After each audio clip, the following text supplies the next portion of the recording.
This is a good-looking crowd. Everybody all right back there? Have you been enjoying yourselves too much? Happy St. Patrick's Day, everybody.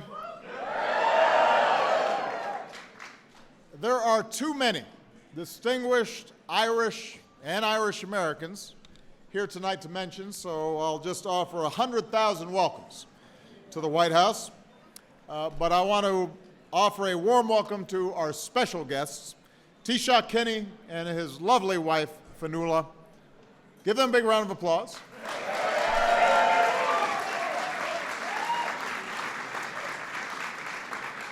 Ireland's ambassador to the United States, Ann Anderson, and her counterpart, our man in Dublin, Kevin O'Malley.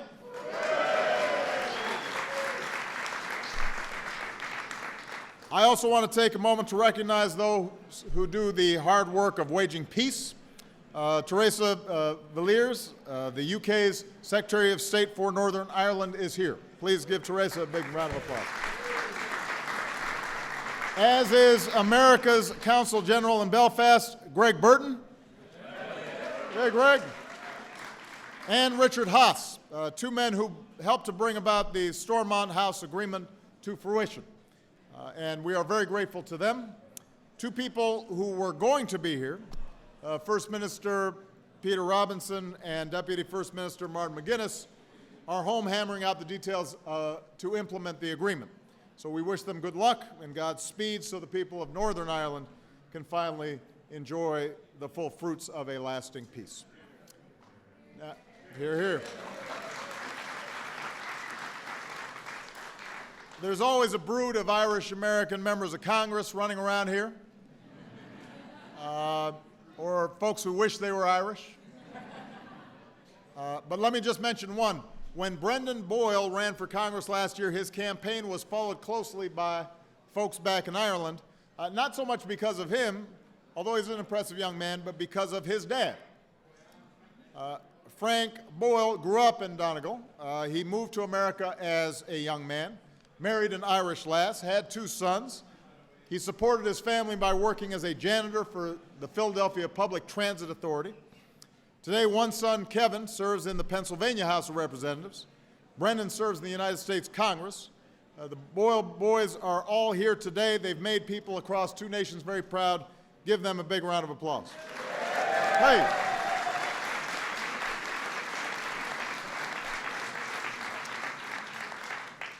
So when Irish and Americans get together, there's more than a diplomatic exchange. It is a family reunion.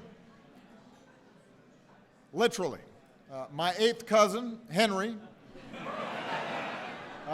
who's become a regular at this party. I mean, where's Henry VIII? There he is. He's back there. Good to see you, Henry. So is his good buddy, Ollie Hayes, who owns my favorite pub in Monegal. And while many of you are far from home today, I'm sure you've found plenty of green in the red, white, and blue, because we've got 30 or 40 million family members here in the United States and millions more who wish they were.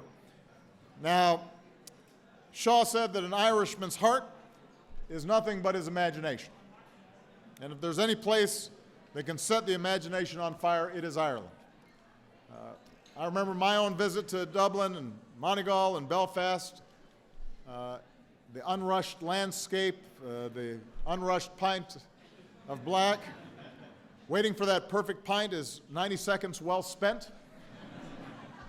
A people noted for bouts of great joy and the belt of a late-night song. People known for the good things, slow days, hard lessons, high notes. But Irish Americans are also rightly proud of what we've done here in America. The cities our ancestors helped build, the canals they dug, the tracks they laid, the shipyards and factories they labored in, enduring all manner of intolerance and insult to carve out a place for themselves and their children in this new world. They put their full hearts into their work, even as their hearts were far from home. In 1897, at an Irish fair held in New York, dirt was shipped over from each of Ireland's counties and laid out on a map. At least one immigrant knelt in prayer, grateful to be back in Fermanagh again, even if only for an instant. Meanwhile, thousands of young Irish women moved to America to find work as domestic servants. Not a day goes by, one said, that I don't look at the moon and say it's the same in Ireland. So they persevered. For the story of the Irish in America is a story of overcoming hardship through strength and sacrifice and faith and family. It's an idea central to St. Patrick's himself. Faith in the unseen, a belief in something better around the bend. That's why the Irish did more than help build America. I'm very impressed, by the way, whoever just shook. Joe Crowley.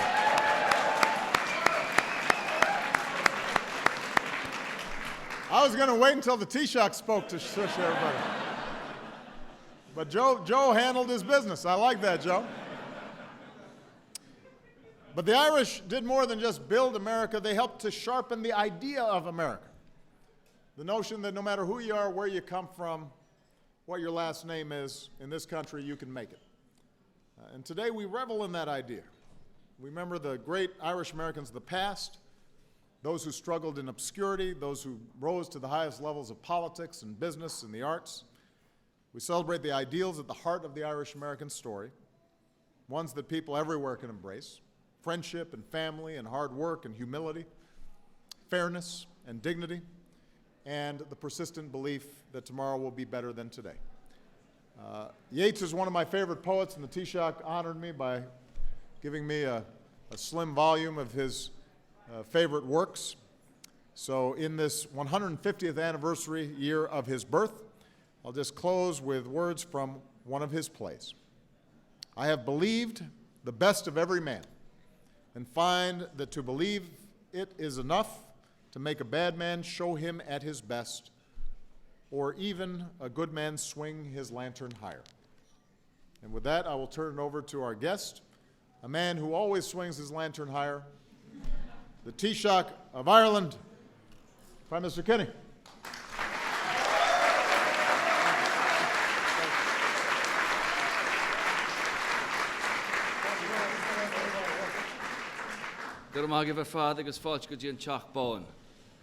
Chalkbone means White House. White House. It's Fedulin. Mr. President, ladies and gentlemen, Fionnuala and I appreciate the honour that you bestow on the Irish people today, and we're very honoured to be here in the White House on this St. Patrick's Day.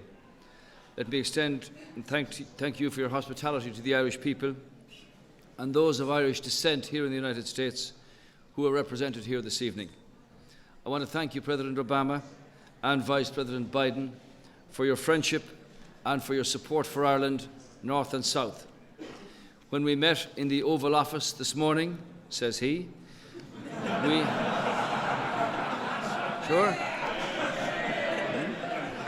we had the opportunity to discuss the progress that we are making in our economic recovery through the perseverance and the determination of the Irish people. The United States remains our most important economic partner, and the support of the US has been critical to the progress that we are making.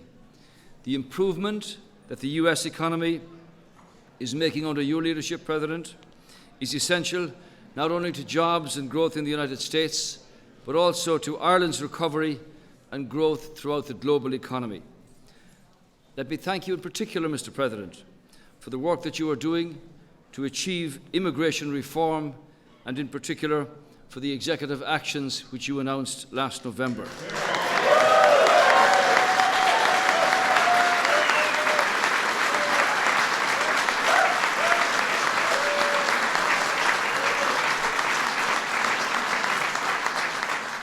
The undocumented Irish represent a small proportion of the 11 million people affected by this issue across the United States.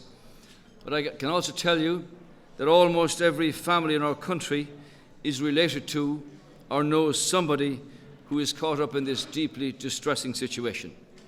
Any progress that will allow our undocumented to come out of the shadows and be free to travel home for family events will be very welcome, and you're very welcome. Ambassador Kevin O'Malley understands this deeply on his own personal family side.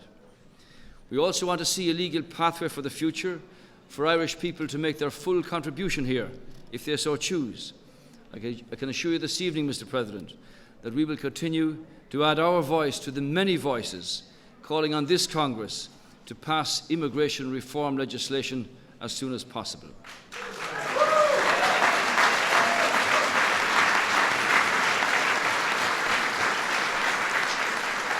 Mr. President, I also want to acknowledge and to thank you for your ongoing support and your commitment and your engagement in the peace process. Northern Ireland has been transformed through the implementation of the Good Friday Agreement.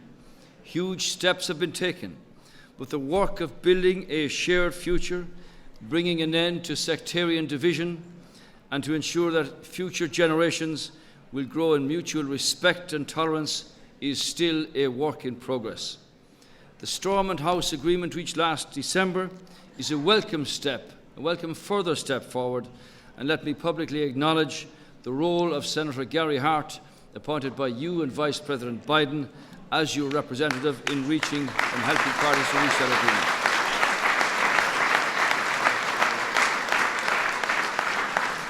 As you will have seen in recent days, implementation can always be the hardest part of any agreement, and I urge the Northern Ireland parties, as you have done, Mr. President, to do all that they can to ensure that the current roadblock is overcome, as I'm sure it will be, and that the agreement can be implemented in full. We therefore appreciate your ongoing engagement and your support, and that of all our friends in the United States, as we continue to build permanent peace and reconciliation in Ireland. Mr. President, as you said on the conclusion of the Stormont House Agreement, where there is courage and a will, these changes can happen. In your brilliant Selma speech a few weeks ago, you said that the march is not yet over. I agree with that sentiment.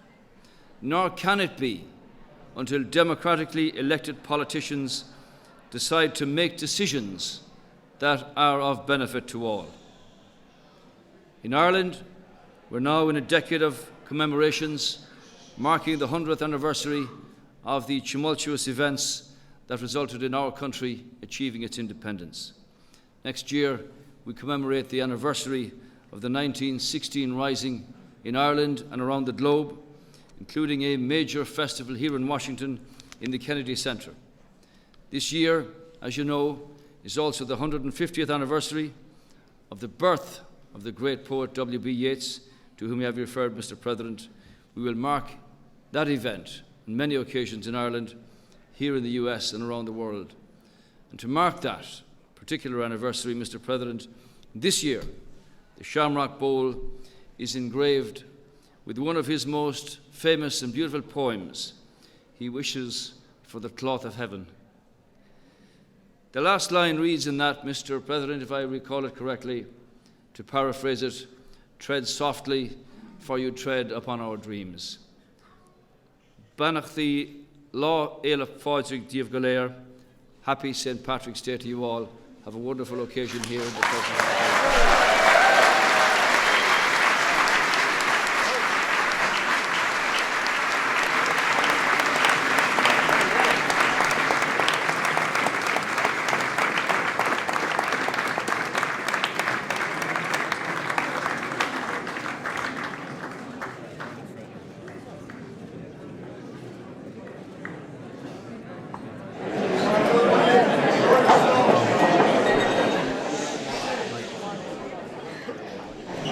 Don't break it.